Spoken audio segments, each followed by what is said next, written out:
마태복음 20장 1절에서 16절까지 다시 교독합니다. 마태복음 20장 1절에서 16절까지.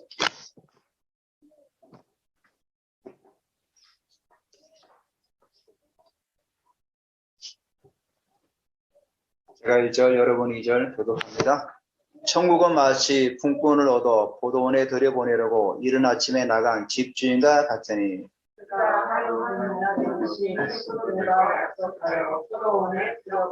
또 제3시에 나가보니 장터에 놀고 서 있는 사람들이 또 있는지라.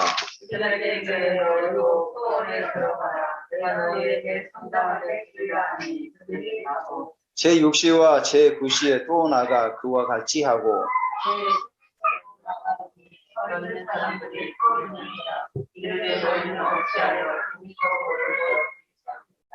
이르되 우리를 품꾼으로 쓰는 이가 없음이니이다. 이르되 너희도 포도원에 들어가라 하니라.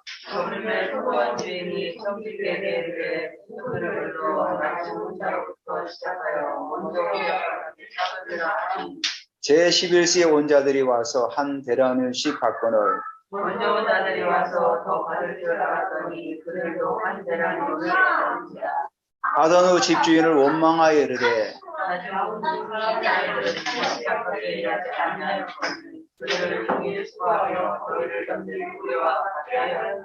주인이 그 중에 한 사람에게 대답하여 이르되 친구여 내가 내게 잘못한 것이 없노라.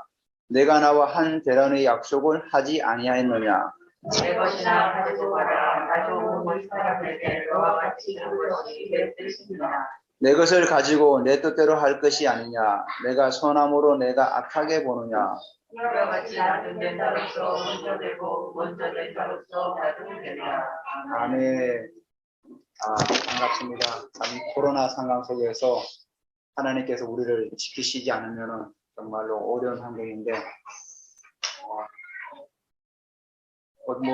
이 전문가들 얘기로는 이 오미크론은 정점을 찍어야 내려온다 그렇게 얘기하더라고요. 그래서 미국도 막 불어나다가 이제 정점을 찍고 이렇게 내려온다 하더라고요. 저는 잘 모르지만 어쨌거나 이게 이제 감기 쪽으로 이제 가고 있는 건 맞죠. 이제 자꾸 변이하다 보니까 이제 치사율은 자꾸 떨어지는데 그래도 이제 기저질환 있는 분들은 위험하니까 여러분 하여튼간에 소금물도 가글도 잘 하시고 잘 하시기 바랍니다. 저도 목이 좀 아프면 막 소금을 가글하고 저번에 꿀이 조금 있었어요. 그걸 입에다 놓고 막 차가지고 목관이가 며칠씩 괜찮더라고요. 여러분 하여튼 여러분 방법대로 몸 관리를 잘 하시기 바랍니다. 오늘 하나님을 섬기는 삶의 동기는 무엇이냐 이 말씀을 가지고 한번 여러분과 같이 나누려고 합니다. 우리가 하나님을 섬기는 동기가 뭡니까? 예전에는 그런 데도 있었죠. 교회 가면 부자 된다. 교회 가면 자녀들이 잘 된다. 틀린 말은 아닙니다, 사실은. 근데 그것이 동기가 되면 문제가 되는 거죠. 하나님께서 우리 복 주시기 때문에 하나님은 우리가 가난하게 사는 걸 원하지 않아요. 물론 우리가 개인적인 어떤 부분이 있어서 그렇게 살아가는 분들이 있다고 해서 그분들이 또 하나님께 벌 받은 건 아닙니다. 우리가 오해하면 안 되죠. 하나님 모두가 우리가 건강하게 또 이렇게 또 재정적으로 넉넉하게 살아가기를 원하시는 게 바로 하나님의 뜻이죠. 제가 여러분에게 말씀드리지 않았습니까? 저는 이제 목회자는 가난하게 살아야 되고 저희 집사람도 그런 생각이 있어요. 굶어 죽어도 우리는 살아가는 게 그게 맞다.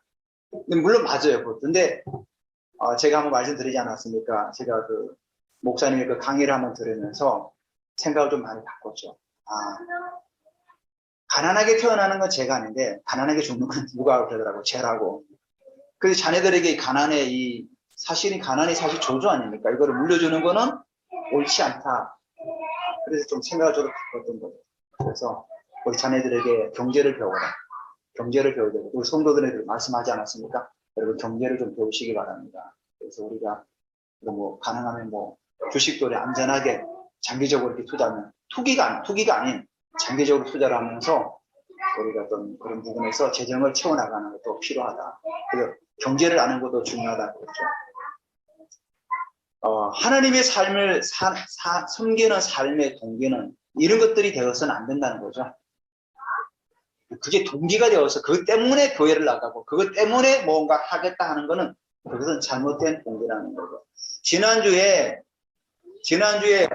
한 부자가 예수님께 찾아왔죠. 우리가 이제 토요일 날 하지 않았습니까? 그 부자가 막 마가복음에 의하면은 달려와서 무릎을 꿇고 예수님께 얘기했습니다. 선생님, 선한 선생님이요. 내가 무엇을 해야 영생을 얻겠습니까? 사실 질문은 틀린 질문이죠.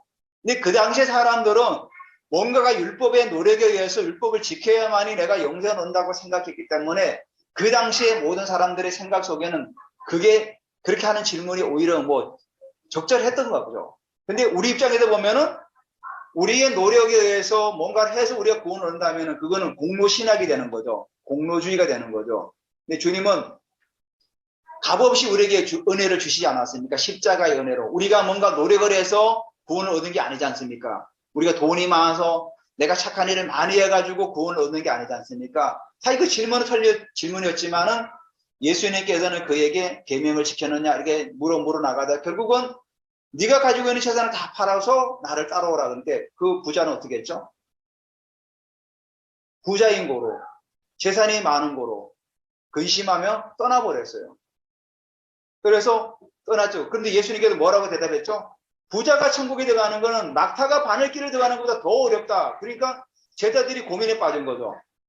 아니 우리가 주를 따를 때 다 버리고 떠났는데 주님의 나라가 임하면 우리가 뭔가 경제적인 이득을 취하고 뭔가 높은 자리에 앉으려고 했는데 어제도 우리 그 마가복음 보면서 나오지 않습니까? 제자들이 서로 높은 자리에 올라가려고 막 다투기도 하고 세베대 아들 야고보와 요한은 주의 나라의 우편에 좌편에 앉게 달라고 막 이렇게 하는데 아니 지금 뭐 예수님께 하신 말씀은 부자가 천국에 들어가기 어렵다. 그러면 우리가 다 버리고 쫓아왔는데 이게 뭐지?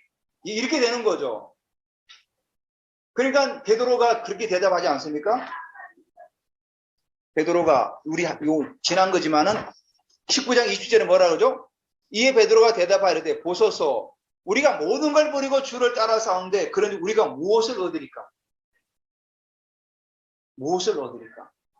베드로는 뭐죠? 이 질문의 요지는 뭐죠? 뭔가 얻기를 바라는 거예요. 얻기를. 보상심리예요. 내가 주를 위해서 집 다 버리고 내 건물도 다 버리고 배도 버리고 주를 따랐으면 뭔가 내게 보상이 있어야 되지 않겠습니까? 우리나라가 정의와 공정 때문에 한참 시끄럽지 않았습니까? 누구는 뭐 잘 나가기 때문에 뭐 고위직이기 때문에 좋은 자리에 들어가고 누구는 뭐 밑에 있기 때문에 사다리도 없이 사다리 다 그도 치워버렸다 막 이런 식으로 굉장히 그 공정에 관해서 우리가 얼마나 큰 이슈가 되었습니까? 그러면 지금 베드로 얘기 들어보면 어떡합니까? 이제 공정의 이슈가 나오는 거예요. 내가 열심히 했기 때문에 뭔가 보상을 줘야 되느냐. 세상은 맞습니다. 세상은 내가 열심히 노력하면 노력한 만큼 얻어야 되는 게 당연한 이치입니다. 근데 베드로는 그 세상의 논리를 가지고 예수님께 질문한 겁니다. 내가 다 버리고 주를 따랐는데 뭔가 보상이 줘야 되지 않겠습니까? 그러니까 예수님께서 그러죠. 인자가 영광의 보좌에 앉을 때 너희들도 영광의 12보좌에 앉아가지고 이스라엘을 다스릴 것이다. 그러면서 29절에는 형제나 자매나 부모나 자식이나 전토를 벌인 자마다 여러 배를 받고 영생을 받을 것이다. 그러면서 30절에 이런 말씀하셨어요. 그러나는 뭐죠? 우리가 접속사? 그렇지만은 한 가지 주의해야 된다 이거죠. 그러나 먼저 된 자가 나중되고 나중된 자로서 먼저 될 자도 많다. 그러니까 이게 예수님께서 그 제자들에게 하신 하나의 어떤 뭐죠? 주의죠. 너희들이 이렇게 보상을 바르고 물론 따라와서 보상도 주지만 그렇지만은 먼저 되었다고 자만하지 말아라. 나중된 자가 먼저 될 수도 있다. 우리 항상 신앙생활에서 이 부분을 우리가 주의해야 되죠. 내가 교회를 오래 다니고 신앙생활을 오래 했기 때문에 내가 더 높은 자리에 올라가야 되고 계급 구조처럼 생각하면 안 되는 거죠. 왜요? 우리나라 교회도 뭐 그리 많잖아요. 제가 집사 될 때는 좀 그러다가 안주 집사 되고 장로 되면은 이제 그때부터 좀 뒷짐지고 막 애행 부리고 좀 어른 노릇하려고 막 그러지 않습니까? 사람이다 보니까 그럴 수도 있죠. 근데 그건 교회 안에는 계급 구조가 아니죠. 그건 더 섬기라고 하나님께서 자리를 주신 거지 그게 섬기는 자리가 아니죠. 사실 그런 패단도 있죠. 예, 뭐 장로가 되면 얼마. 제가 사실 복지계통에 같이 일을 해요. 노인분들 도와주고 뭐 그런 일을 하고 있어요. 네, 그래서 이제 그 교회 다니는 분들이 많이 있어요. 그 주변에. 그래서 제가 그분이 지금 신학을 하고 있어요. 저랑 같이 일하는 분이 신학을 하고 전도사님인데 그 전사님 교회가 이제 그 전사님 얘기입니다. 뭐 저는 제가 직접 들었지는 않았기 때문에 장로가 되려면은 최소한 1,000만 원을 하여튼 뭐 이렇게 헌금해야만이 장로 직분을 받을 수 있다는 거예요. 그래서 나한테 물어보는 거예요. 나도 이제 쟤도 목사인지 아니까 목사님은 어떻게 생각하냐 그거를. 오케이. 나는 그건 옳지 않다고 본다. 물론 나도 이제 교회 생활을 해보니까 그런 거는 있더라. 행사를 하다 보면은 행사를 준비를 해야 되니까 준비하는 그런 어떤 재정은 좀 필요하더라. 그래서 최소한의 행사를 준비할 수 있는 재정을 이렇게 받는 거는 내가 뭐 나도 그 부분에서 나도 알기 때문에 그건 이해하지만은 과도하게 그렇게 많이 내고 하는 거는 오히려 내가 이렇게 돈을 많이 내고 장로를 얻었기 때문에 그 사람들이 생각하길 때는 뭔가 내가 얻었다고 생각할 거 아니에요. 보상으로 내가 열심히 일을 했기 때문에 보상으로 이렇게 주어진다는 그런 생각을 하지 않을까. 그래서 나는 그렇게 대답을 했죠. 저희 교회도 사실 커지면은 저는 그렇게 안 할 겁니다. 정말 여러분 아시지만은 행사를 준비하는 최소한의 어떤 그런 부분들을 그것도 교회가 제정이 되면 그냥 하는 것이고 그렇지 못한다면은 우리 같이 좀 모여서 우리가 이 유아실을 만들 때도 여러분들께서 자발적으로 헌신해줘서 같이 했지 않습니까? 그런 식으로 우리가 이런 행사가 있을 때는 우리가 어떻게 하면 좋겠습니까? 여러분이 마음에 감동이 오는 따라서 그렇게 하시라. 그게 맞는 거죠. 뭘 기준이 정해놓고 내라. 그러지만 안 준다.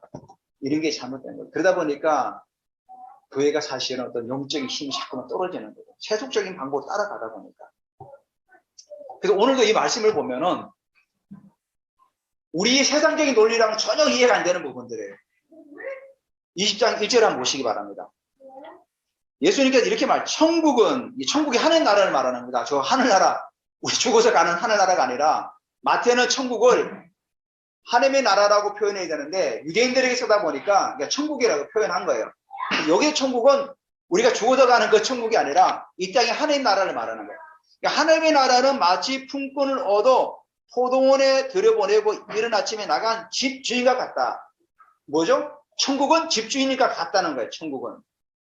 포도원을 경영하는 경영자, 그 집주인과 천국은 같다는 거예요. 그 의미는 결국 뭐냐면 이 본문에서 말씀하고자 하는 거는 천국은 하나님 나라 아닙니까? 이 집주인은 누굽니까? 바로 하나님 나라를 통치하시는 왕이죠. 왕. 하나님을 말하는 거예요. 주님을 말하는 거예요. 그리고 품꾼들은 뭐죠?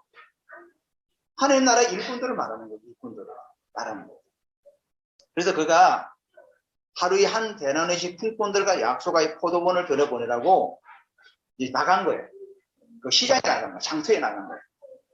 장터에 나가서 이 참 주인이 보면은 우리가 이 본문을 보면은 이 집주인이 그 마음이 참 일반의 세상의 주인하고 다르다는 걸 볼 수가 있어요. 제가 뭐 인력시장에 그런 데 나가보지 않았지만은 나가면 그 사람도 어떻게 합니까? 그냥 데려가서 일 시킨 다음에 끝나면 돈을 계산해 주지 않습니까? 그 사람 일하는 거 봐가지고. 근데 이 주인은 어떻게 하죠? 먼저 한 대련을 약속을 합니다. 내가 너희들에게 한 대련의식 품꾼들에게 약속을 하고 포도원에 데리고 오는 거죠. 이 사람은 뭐죠? 고용주가 아주 뭐죠? 정직한 거죠. 나는 여러분에게 한 대련의 약속을 하고 여러분을 일하러 데려갈 겁니다. 나 미리 약속을 하는 거예요.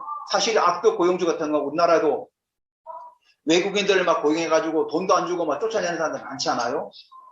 나중에 뭐 몇 년씩 해도 보니까 뭐 퇴직금도 안 주고 쫓아내고 막 그런 사람들이 많지 않아요? 세상이 그래요. 근데 오늘 이 집주인은 뭐죠? 하나님이시니까 한 대련의씩 약속을 하고 품꾼을 데려옵니다. 여러분 아시지만 한 대련은 그 당시에 노동자 하루 품삯을 말하는 거예요. 하루 품삯. 그래서 이른 아침에 나가서 데려오는 거예요. 데려와서. 보통은 우리가 취직을 하면은 어떡하죠? 자기가 이력서를 회사에 집어넣어서 찾아가죠. 근데 하나님 나라는 그 주인이 직접 제자를 찾아다니시는 거예요. 그래서 예수님도 어떻게 했죠? 가만히 앉아가 도 닦았나요? 세상의 모든 종교를 여러분 보십시오. 세상의 모든 종교는 교주가 돛 닦고 앉아 기다리면 다 찾아와요. 다 찾아와요. 근데 예수님은 어떻게 했죠? 직접 찾아갔어요. 고기 잡는 베드로를 찾아가시고, 그 뭐죠? 마태. 항상 죄인처럼 취급받는 마태도 직접 찾아갔어요. 그죠? 찾아가서 나를 따르라. 그게 달라요. 이게 하나님의 나라는. 하나님의 나라는 뭐죠? 하나님이 직접 우리에게 찾아오셨다는 거예요. 그래서 성육신이라는 게 이해가 되죠. 육신을 입고 이 땅에 오신 그 예수 그리스도. 하나님께서 하늘에서 야 오기원 너 오늘부터 구원받아서 들어와 이렇게 말하지 않고 그분이 인간의 몸을 직접 입고 이 땅에 오시는 거예요. 오셔서 우리의 언어 같은 언어로 우리 인간이 알아들을 수 있는 언어를 가지고 우리에게 복음을 전하신 거예요. 그게 다른 거예요. 우리가 이 말씀을 보더라도 와 우리 복음은 정말 생명이 맞구나. 세상의 종교랑은 우리 종교라고 말하지도 않지만은 완전히 차원이 다르는 거죠. 차원이 다른 거죠. 자, 이렇게 해서 한 대라는시 품꾼과 약속을 하고 어떻게 합니까? 포도원을 들여보냅니다. 이른 아침에 나가가지고. 근데 여기 또 뭐라고 그러죠? 2절에? 3절에 3시에는 뭐죠? 9시를 말하는 9시. 3시에 또 나가보니 장터에 놀고 쉬는 사람이 또 있는지라. 이른 아침에 일꾼들 다 집어넣었어요. 그러면 그 사람들이 시키면 되는데 이 주인이 또 나간 거예요. 나가서 9시쯤 돼서 우리나라 시간으로 9시에 나가서 또 장터에 사람들이 노는 걸 보고 또 들여보내는 거예요. 그때는 어떻게 하죠? 4절에 그들에게 이르되 너희도 포도원에 들어가라. 내가 너에게 상당하게 주리라 하니 그들이 가고 이때는 한 대라는 약속을 하진 않아요. 그냥 내가 너희에게 상당하게 주겠다. 상당하게 주겠다. 그러니까 너희들이 일한 만큼 주겠다는 거죠. 그래 보내요. 보내고 나니까 이 집주인이 또 어떻게 하죠? 제 육신은 어떻게 정오로 말하는 거예요. 정오 12시 정오 대낮에 그리고 또 제 9시에 또 나가서 사람들을 또 데리고 오는 거예요. 그래서 또 데리고 와서 그 사람들이 어떻게 해요? 그 당시에 일꾼들이 하루 벌지 못하면 못 먹고 사는 거예요. 굶는 거예요. 근데 정오에 또 오후 3시에서도 사람들이 있을 때 그 일꾼들이 얼마나 좋겠습니까? 우리가 몇 시에 보름 받았습니까? 나이 많이 있는 사람들은 뭐 3시 받았거나 좀 젊은 사람들은 뭐 9시에 보름 받았거나 했겠죠. 정말 우리가 늦은 나이에 부름 받으면 얼마나 감사합니까? 내가 죽어서 지옥 가야 되는데 하나님께 나를 부르셨구나. 자, 근데 주인이 또 어떡하죠? 6절에 한번 보시기 바랍니다. 제 11시에 나가보니 서 있는 사람들이 또 있는지라. 11시면 몇 시인지 아십니까? 5시, 5시. 일하는 사람들이 볼 때, 주인이 또 나가네? 뭐 간식 사러 가나 보다, 이제는. 그렇게 생각하지 않겠습니까? 요즘 생각하면은, 뭐 간식을 사고 가겠구나. 라면 좀 사오겠구나. 근데 나가더니 또 일꾼을 또 데려오는 거예요. 주인이 왜 저러지?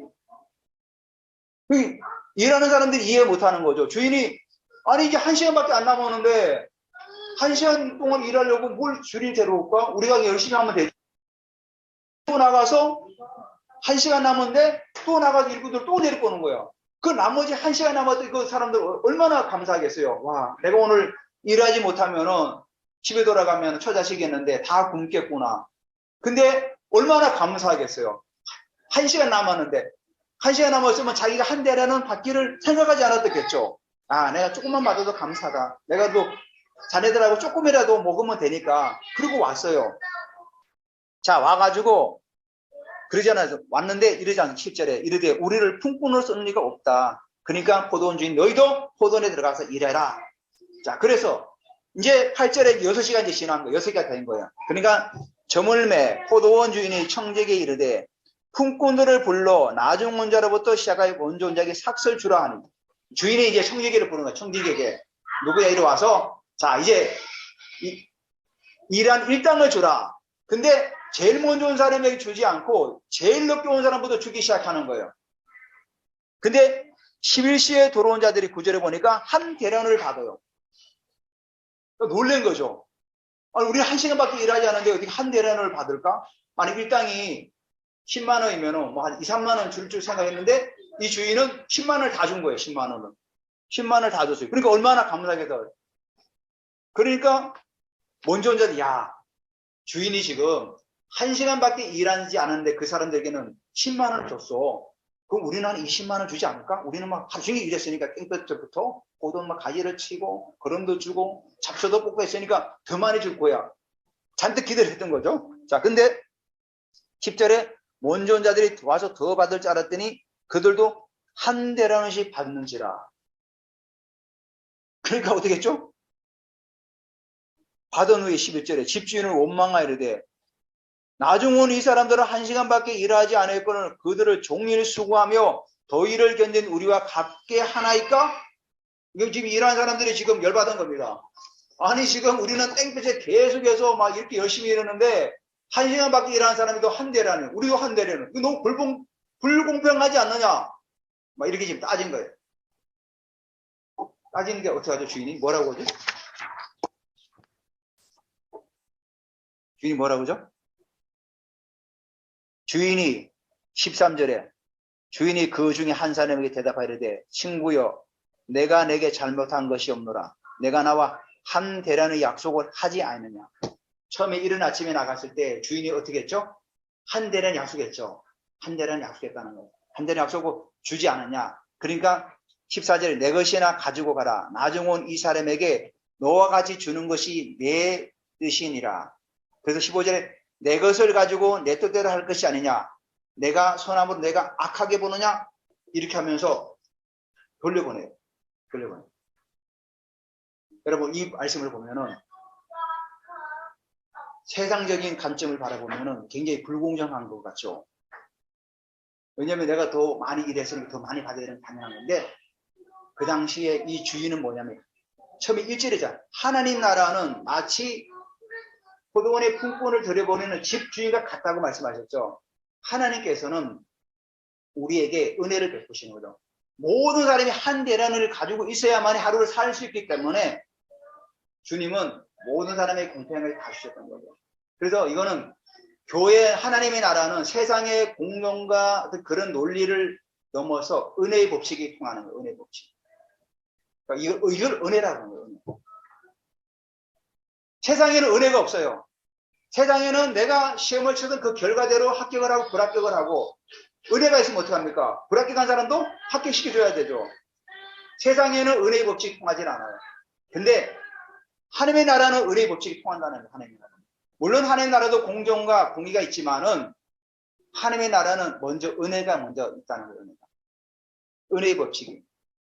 만약에 하나님께서 우리를 불러주지 않았다면 우리가 어떻게 살아가겠습니까? 우리 여정이 세상에 죄의 노예로 살아갈 수밖에 없는 존재들 아닙니까? 이 땅에는 얼마나 많은 사람들이 지금도 있지 않습니까?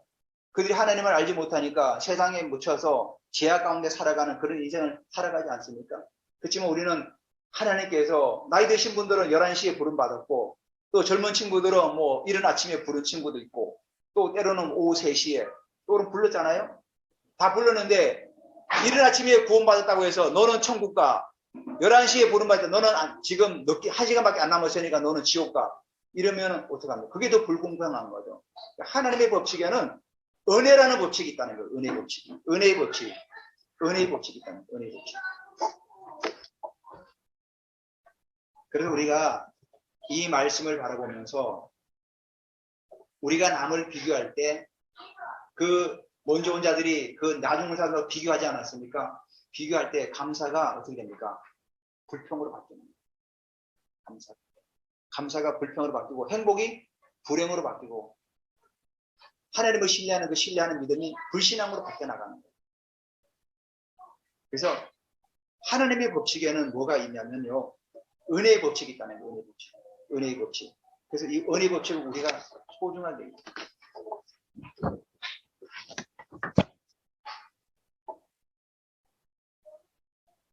그래서 하나님께서는 하나님 나라의 통치 원리가 뭐냐면 은혜로 통치하신다는 거예요. 은혜로. 만약에 하나님께서 우리의 삶의 어떤 그런 기준을 가지고 만약에 통치하신다면 어떻게 합니까? 천국 갈 사람 한 사람도 없죠. 그렇지 않습니까? 여러분 우리가 오늘도 우리 참 우리 현주자매가 기도를 하는데 저는 좀 마음에 감동을 받았어요. 아니 뭐 기도가 뭐 잘하고 못하고 이런 건 없습니다. 저는 사실 우리 집사람도 알지만은 우크라이나를 놓고 계속 기도하고 있어요. 지금 러시아가 무력으로 침공하지 않았습니까? 정당한 이유도 없이. 근데 그 우크라이나가 기독교인들이 상당히 많아요. 키예프에는 유럽의 최대 교회가 키예프에 있어요.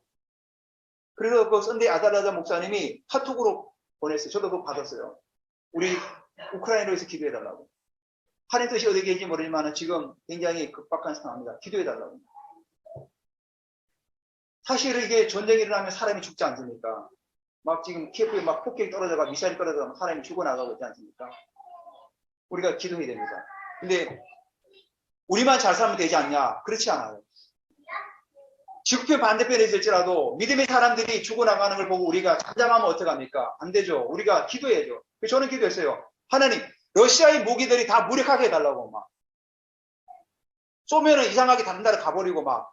러시아의 무기가 좀 하나님 무력화해 주시고 저 푸틴을 하나님 꺾어달라고. 저기 완전 히틀러처럼 완전 미치광이 아닙니까? 재우는 사람들 막 죽이고 나가는 거.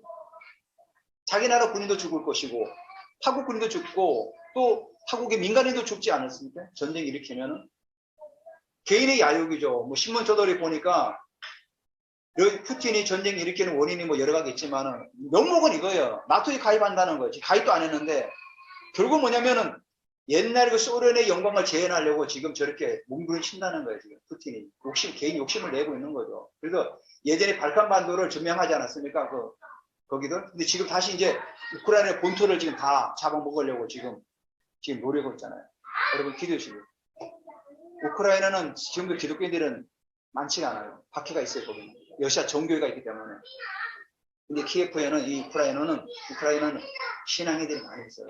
여러분 기도해 주시기 바랍니다. 그래서 우리가 하나님의 나라는 우리가 은혜로 받는 나라예요. 그래서 제가 한 가지 또 예를 들을게요. 요나가 하나님께서 너 니네에 가서 복음 좀 전해라. 그들이 정말 회개해야 된다. 안 그러면은 심판을 받아서 내가 심판을 할 것이다.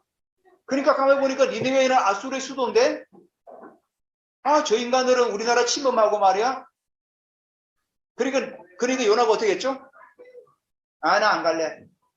그렇게 마음을 먹었어요. 근데 보니까 마침 다시서로 가는 배가 있어서 다시서는 반대 방향으로 가는 거예요. 왜냐면 니느웨이는 육조를 타고 유프라데스 강을 건너서 저 북쪽으로 그렇게 가야 되는 거예요. 근데 얘는 예루살렘에서 배를 타고 저 가버린 거예요. 저쪽으로. 다시 반대 방향으로. 지중해 배 타고 나간 거예요. 결국은 하나님께서 고래를 삼켜가지고 토해내가지고 다시 오지 않습니까? 와서 이제 하나님이 시키니까 하지 않았습니까? 회개하십시오. 회개하지 않으면은 이 성이 망할 것입니다. 하나님이 심판이 있을 겁니다. 그러니까 어떻게 했죠? 하나님께서 그들의 마음을 움직여가지고 막 짐승으로부터 왕으로 다 회개하고 막 죄를 뒤집어 쓰고 회개하지 않았습니까? 그러니까 하나님께 심판을 거뒀죠. 근데 이 요나는 어떻게 했죠? 자, 내가 물론 회개했지만은 니들은 심판받아 죽어야 돼. 그랬죠, 속으로. 그러면서 어떻게 했습니까? 저 언덕에 올라가가지고 딱 앉아가지고 망하나 마나 지켜보고 있지 않죠. 그러니까 뜨거우니까 하나님께서 박능코를 준비해 주지 않습니까? 아주 시원하겠구나. 그래, 이제 망하나 안 망하나 보자. 요나가 열심히 돌아다니면서 너희들 회개하라. 그렇지 않으면 망한다 했는데 자기 입으로 그렇게 해놓고는 너 망하는 거 보자. 근데 어떻게 했죠?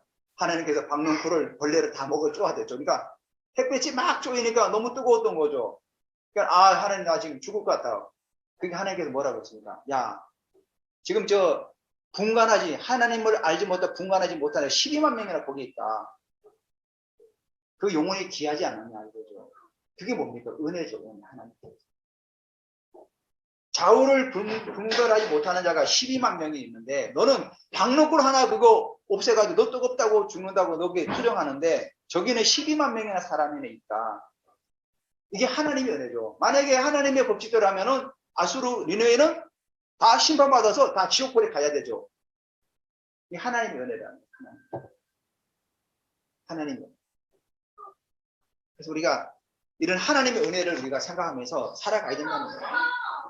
그래서 하나님은 채무자가 아니라는 거예요. 채무자가. 하나님은. 로마서 11장 35절에 이런 말씀이 있어요. 사도 바울이 이렇게 했죠. 누가 주께 먼저 드려서 갚으심을 받겠느냐. 이걸 현대의 성경으로 바꿔보면은 하나님께 먼저 드렸으니 하나님이 갚아 주셔야 한다고 말할 사람이 누굽니까? 하나님께 먼저 드렸으니까 하나님께서 갚아 주셔야 한다. 이게 보상심리죠. 보상심리. 내가 드렸으니까 내게 주셔야 되는 거 당연한 거 아닙니까? 이렇게 말할 사람이 누구냐는 거죠. 그렇게 말하지 말라는 거지, 결국은. 이거 하는 게 들었으면 그걸로 그냥 끝내라. 보상을 말하지 말라. 이거 하나님이 채무자냐? 받았으니까, 돈 받았으니까 내가 또 하나님 우리 줘야 돼. 이게 아니라. 그러니까 우리는 하나님의 은혜에 감사해서 들으시니까 그걸 끝내라는 거죠. 하나님께서 또 우리 은혜를 베푸시는 겁니다. 그래서 우리가 보상이 아닌 우리의 섬김의 동기는 은혜입니다. 내가 교회에서 봉사하고 섬기고 모든 것들은 결국은 내가 하나님 주신 은혜로 하는 거예요. 은혜로. 내가 뭔가를 바라고 내가 뭔가를 얻으려고 하는 것이 아니라 베드로가 그랬죠. 우리가 무엇을 얻으리요? 이게 아니라 그래서 예수님께서 나중 된 자가 먼저 되고 먼저 된 자가 나중 될 수도 있다는 거예요. 그래서 우리가 하나님을 섬기고 나아가는 삶의 그 동기는 보상이 아니라 은혜로 해요. 하나님의 은혜로 간다는 거예요. 그래서 바울이 고린도서 15장 10절에 이르죠. 내가 나에 된 것은 하나님의 은혜로 된 것이 내게 주신 그 은혜가 헛되지 아니하며 이렇게 말씀하고 있죠. 그러면서 보죠. 내가 모든 사도보다 더 많이 수고하였으나 내가 한 것이 아니요 오직 나와 함께 하신 하나님의 은혜로다. 바울이 그랬잖아요. 진짜 바울은 성경을 13권을 기록했어요. 엄청나게 많은 일을 하지 않았습니까? 뭐 성경이 보면 거의 신약 성경은 바울로 다 도배하지 않았습니까? 자기가 다 기록했으니까. 근데도 성경이 나오죠. 내가 모든 사람보다 더 많이 수고했지만은 내가 한 것이 아니라는 거죠. 오직 나와 함께 하신 하나님의 은혜로 내가 이렇게 했다는 거예요. 사실 바울이 얼마나 많은 교회를 세웠습니까? 유럽에다가 아시아에다가. 근데 많은 수고했지만은 그것이 다 내 공로가 아니라 하나님께서 내게 주신 은혜로 말미암아 내가 이렇게 했다는 거죠. 우리가 주님 앞에 갔을 때 주님 회장님이 막 이렇게 많이 했어요. 주님 내게 큰 상급을 주셔야 돼요. 물론 그렇게 말할 수 있겠지만 주님 제가 이렇게 살아온 것도 다 하나님의 은혜였기 때문에 내가 이렇게 살아왔습니다. 주님 제가 이렇게 지금 건강하게 있는 것도 내가 이 생명에 붙어서 일할 수 있다는 것도 하나님의 은혜입니다. 내가 건강하지 못하면은 내가 일할 수 없고 그렇지 않습니까? 정말 하나님 나를 부르지 않았다면 나는 여전히 세상의 그런 사고 속에 살아가는 그런 인생으로 끝날 건데 하나님께 나를 불러가지고 그래도 주의 일꾼으로 삼으시고 그리고 하나님 앞에 내가 예배자로 이렇게 쓰임받고 내가 살아간다는 게 얼마나 감사합니까? 오늘 말씀은 골치 않은 결국은 우리는 하나님의 은혜로 사는 존재들이다. 그래서 모든 일에 감사하며 모든 일에 뭐죠? 항상 감사하며 살아가는. 그래서 결론적으로 누가복음 17장 10절 말씀을 제가 마치겠습니다. 이게 뭐냐면은 이와 같이 너희도 명령을 받은 것을 다 행한 후에 이르기를 우리는 무익한 종이라 우리가 하여야 할 일을 한 것뿐이라 할지니라. 우리는 무익하고 우리가 주어진 일을 한 것밖에 없다. 한번 찾아볼까요? 한번 누가복음 17장 한번 다 찾아서 같이 한번 읽어보죠. 누가복음 17장 10절 같이 읽으면 시작. 이와 같이 너희도 명령받은 걸 다 행한 후에 이르기를 우리는 무익한 종이라 우리가 하여야 할 일을 한 것뿐이라 할지니라. 아멘. 오늘 이 말씀을 같이 한번 생각하면서 같이 한번 기도하기로 원합니다. 하나님께서 우리를 부르셔서